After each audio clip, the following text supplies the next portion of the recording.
সংসারের কাজগুলো আমরা মহিলারা যদি একটু বুদ্ধি খাটিয়ে করতে পারি তাহলে কিন্তু কোনো কাজই আমাদের আর কঠিন বলে মনে হয় না। এমনই কিছু উপকারী টিপস আপনাদের সঙ্গে শেয়ার করব। আশা করছি টিপসগুলি একটু হলেও আপনাদের কাজে লাগবে।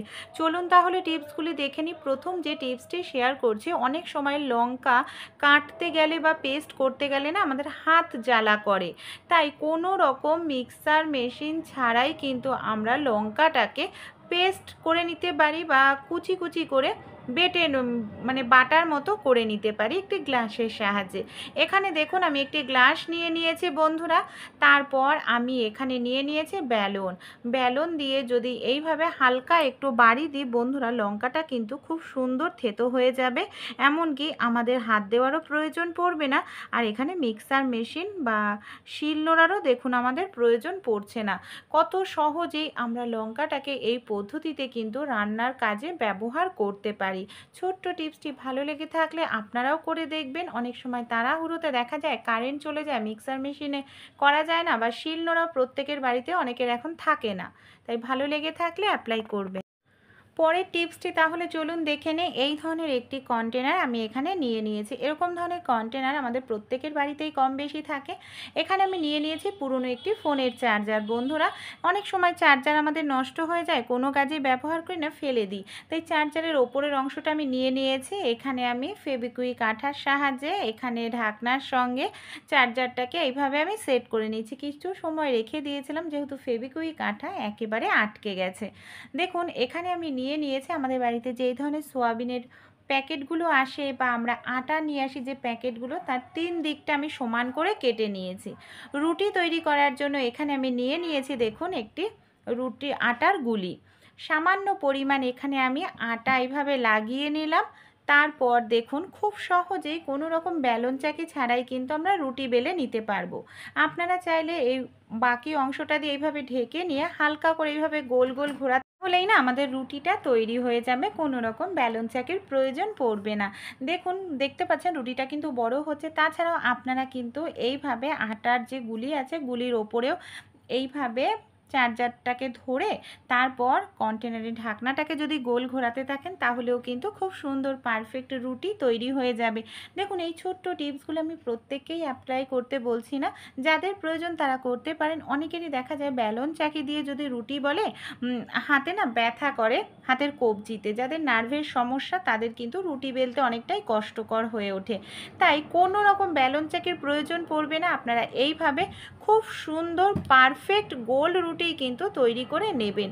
দেখুন রুটিটা আমার তৈরি হয়ে গেছে। বেলন চাকিতে যে সময় রুটি আপনাদের যতটা সময় লাগে সেই সময়ের মধ্যেই আপনারা এই পদ্ধতিতে রুটি তৈরি করে নিতে পারবেন। পরের টিপসটি তাহলে চলুন দেখে নিই। আমাদের বাড়িতে যাদের এরকম মার্বেলের মেঝে আছে বা টাইলসের মেঝে, অনেক সময় দেখা যায় জয়েন্টের জায়গাটা না একেবারে কালো হয়ে যায়, দেখতে কিন্তু ভীষণ বাজে লাগে। নর্মালভাবে ঘর মুছলে এটা কিন্তু পরিষ্কার হয় না বন্ধুরা, কারণ নর্মাল কাপড়টা তো আর এই জয়েন্টের জায়গা ঢোকে না। তাই আমরা যে এই ধরনের নেল কাটার দিয়ে আমরা নখ কেটে থাকি না, এই নেল কাটারের ভেতরের অংশ যেটা নখটার ভেতরে পরিষ্কার করি, সেই অংশটা এইভাবে যদি আমরা ঢুকিয়ে এই জায়গাটায় ঘষতে থাকি, যে কালো নোংরাগুলো আছে না সেটা কিন্তু খুব সহজেই উঠে যাবে। এমনকি প্রত্যেক দিন করতে হবে না, যখন কালো একেবারে নোংরা বাজে লাগবে দেখতে তখন আপনারা এইভাবে নেল কাটার দিয়ে পরিষ্কার করে নিতে পারেন। কিংবা একটি কাপড় নিয়ে নেবেন, কাপড়টাকে ভিজিয়ে নেবেন, কাপড়ের ওপর দিয়ে এইভাবে নেল কাটার দিয়ে আপনারা ঘষতে থাকবেন। দেখবেন দেখুন যে নোংরা কালো হয়ে গেছিলো কতটা সুন্দর পরিষ্কার হয়ে যাচ্ছে। এইভাবে কিন্তু আপনারাও ঘরে যদি মেঝেতে কোনো রকম দাগছোপ হয়ে যায় নেল কাটারের সাহায্যে পরিষ্কার করে নিতে পারেন। আপনাদের ঘর থাকবে একেবারে পরিষ্কার পরিচ্ছন্ন, দেখতেও ভালো লাগবে ঘরের মেঝে।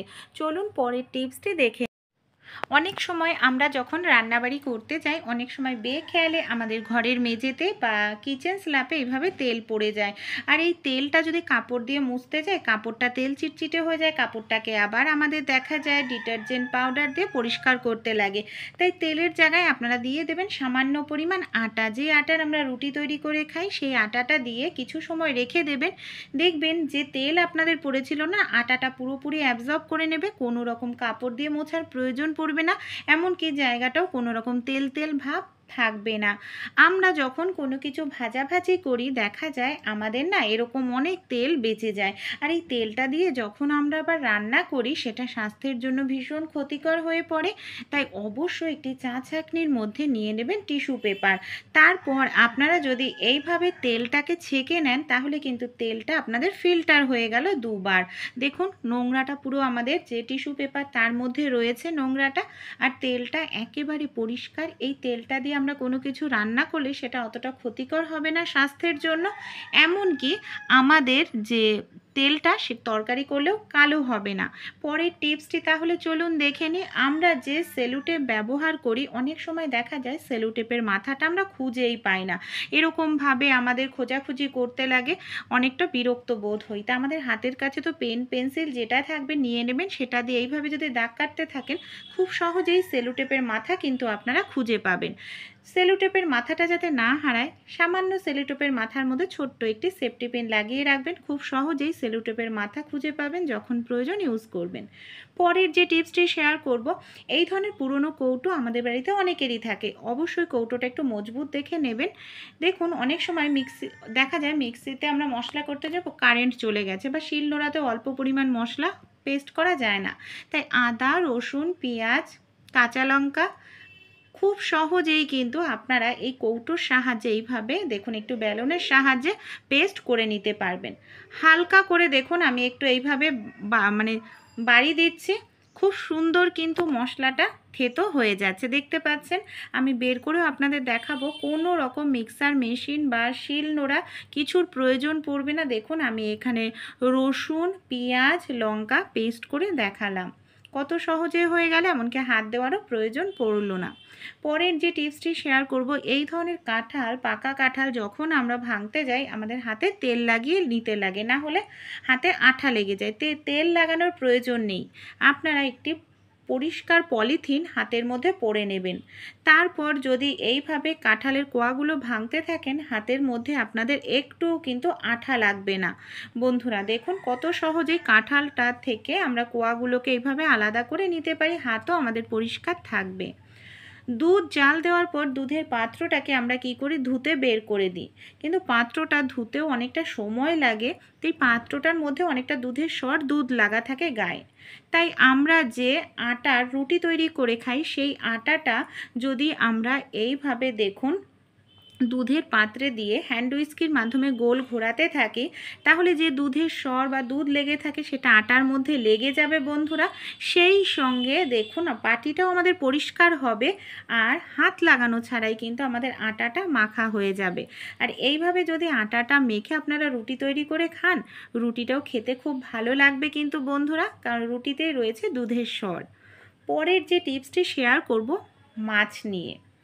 বন্ধুরা আমাদের যে এই যে মাছ কাটতে গেলে বিশেষ করে ছোট মাছ না অনেকটা সময় লাগে। তাই ছোট মাছ কাটার আগে নুন আর সামান্য পরিমাণ জল দিয়ে মাছটাকে আপনারা 1-2 মিনিটের জন্য ভিজিয়ে রাখুন। 1-2 মিনিট মাছটাকে যদি নুন দিয়ে ভিজিয়ে রাখতে পারেন না, হালকা পরিমাণ জল দিয়ে, দেখবেন মাছের যে উপরের গায়ে আঁশ থাকে আঁশটা না একেবারে নরম হয়ে যাবে। তারপর বন্ধুরা এখানে আমি নিয়েছি পুরনো একটি স্টিলের চা ছাঁকনি। যে চা ছাঁকনিগুলো আমরা ইউজ করি না, এই ধরনের পুরনো একটি চা ছাঁকনি নিয়ে নেবে। চা ছাঁকনির যে স্টিলের নেটটা থাকে না খুব ধারালো হয়, কিন্তু ছোট মাছের আঁশ খুব সহজেই আপনারা এই চা ছাঁকনির সাহায্যে পরিষ্কার করে নিতে পারেন। কোনো রকম আপনাদের বটি ছুরির প্রয়োজন পড়বে না। দেখুন চা ছাঁকনি দিয়ে আমি এইভাবে একটুখানি ঘষে নিচ্ছি, কত সহজেই আমার যে মাছের আঁশটা আছে না সেটা পরিষ্কার হয়ে যাচ্ছে। আর ছুরি বটির থেকেও কিন্তু এই পদ্ধতিতে আপনারা খুব দ্রুতই মাছের আঁশ ছাড়িয়ে নিতে পারবেন। এবার চলুন দেখি ছুরি বটি ছাড়াই আমরা কিভাবে মাছ কেটে নিতে পারি। ছোট মাছ কাটার জন্য একটি কাঁচি ব্যবহার করবেন, দেখবেন খুব দ্রুতই আপনারা মাছ কেটে নিতে পারবেন। ছোট মাছ সময় লাগবে না। দেখুন কাঁচির সাহায্যে আমি কত সহজেই মাছের ডানা, মাছের কানকো, লেজ এগুলো কেটে নিলাম, এমনকি মাছের পেটটা কেটে এইভাবে দেখুন আমি নাড়ি ভুঁড়িটা বের করে নেব। ভালো লাগলে টিপসগুলি আপনারাও অ্যাপ্লাই করে দেখতে পারেন।